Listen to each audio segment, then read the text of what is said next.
एक ऐसा शहर जहां पर हर किसी की रातें रंगीन होती है। देखिए कैसे लड़कियां सड़क पर खड़ी होकर मजे दिलवाने के लिए खड़ी है, और यहाँ की लड़कियों को देखकर आपको जन्नत का एहसास भी होगा। और इस शहर में एक ऐसी होटल भी है जिसका एक दिन का किराया 6 से 7 लाख है। यहाँ के लोग कुत्ते बिल्लियां नहीं, शेर और चित्ते पालना पसंद करते हैं। और यहाँ के एटीएम से पैसे नहीं बल्कि सोने के बिस्किट निकलते हैं। सच में यहाँ पर पैसे की बारिश होती है। जी हाँ दोस्तों, ये है सबसे ज्यादा चमत्कारिक शहर जिसका नाम है दुबई। दुबई को आज के दिन सपनों का शहर कहा जाता है। जानते हैं क्यों?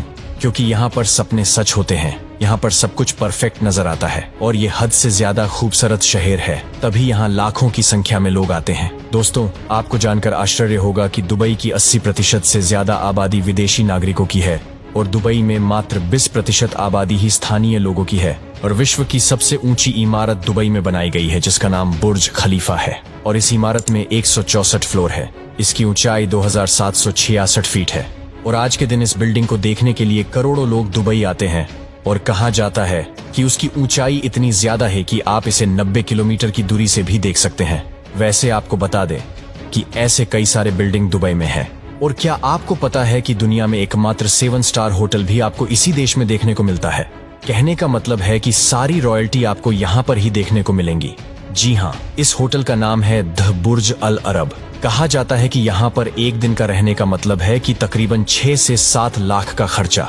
दोस्तों, आपको जानकर हैरानी होगी कि दुबई में लगभग सभी शेख अरबपति हैं। साथ ही इन शेखों के शौक भी हैरत अंगेज हैं। इन्हें कुत्ते बिल्लियां नहीं बल्कि शेर चीते पालना पसंद है और अक्सर शेखों के पास इन जानवरों का दिखना आम बात है। आपको बता दें कि दुबई में किसी भी तरह का इंफ्रेंस सिस्टम नहीं है।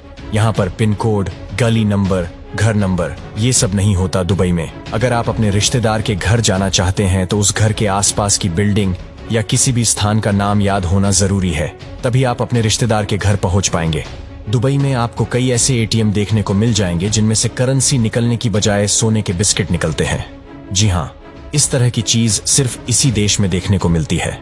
कहा जाता है कि यहाँ के लोकल लोगों के पास पैसे ही इतने हैं, इसीलिए वो सब यही काम करते हैं। दुबई में अगर आप अल्कोहल पीना चाहते हैं तो उसके लिए आपको सरकार से लाइसेंस लेना पड़ेगा। यहाँ तक कि दुबई के घरों में नशीला पदार्थ रखने के लिए भी लाइसेंस की जरूरत पड़ती है। और साफ साफ कहा जाता है कि अगर आपको मस्ती करनी है तो मनाही नहीं है, लेकिन आपको परमिशन तो लेनी ही होगी। और दोस्तों, एक जमाने में दुबई मात्र एक मरुस्थलीय स्थान था, लेकिन अब दुबई विश्व के मानचित्र में चमकता रईसी से लबरेज विश्व का ध्यान आकर्षित करने वाला शहर है। तभी तो कहा जाता है कि दुनिया में सब कुछ संभव है। आज यहाँ की सबसे ज्यादा अर्निंग जो है वो सिर्फ और सिर्फ टूरिज्म से ही आती है। और क्या आप यकीन कर सकते हैं कि दुबई में गोल्डन बर्गर भी मिलता है जिसकी कीमत $100 से भी ज्यादा होती है। दोस्तों, जो ये बर्गर होता है उस पर गोल्ड की परत जमी होती है और इस बर्गर को खाया भी जा सकता है। और हाँ, दुबई में टैक्स नहीं वसूला जाता, जिसके कारण दुनिया भर के अमीर आदमी विदेशी यहाँ पर आके अपना बिजनेस करते हैं। और यही तरीका है कि इस शहर में जॉब की कोई कमी नहीं है। जी हाँ, बड़े बड़े बिजनेसमैन यहाँ पर आकर अपना काम करते हैं। और क्या आपको पता है, दुबई की पुलिस को दुनिया की सबसे रिचेस्ट पुलिस कहा जाता है। जी हाँ, पुलिस सुपर कार इस्तेमाल करती है जिसमें आती है लैम्बोर्गिनी, बुगाटी और BMW। और दुबई रेगिस्तान के बीचों बीच बना हुआ है, लेकिन जो दुबई के मॉल्स है उसमें बड़े बड़े स्नो रूम्स बने हुए हैं जिसे वहाँ के लोग दुबई में रह के ही स्नो का मजा ले सकते हैं। दुबई में एक पाम आइलैंड भी है जो सबसे बड़ा आर्टिफिशियल आइलैंड है, और दुबई के पाम आइलैंड को दुनिया का 8वां अजूबा भी कहा जाता है। और जहाँ पर लोगों को सोना पहनना पसंद होता है, वही दुबई के लोगों को सोना चढ़ाना पसंद है।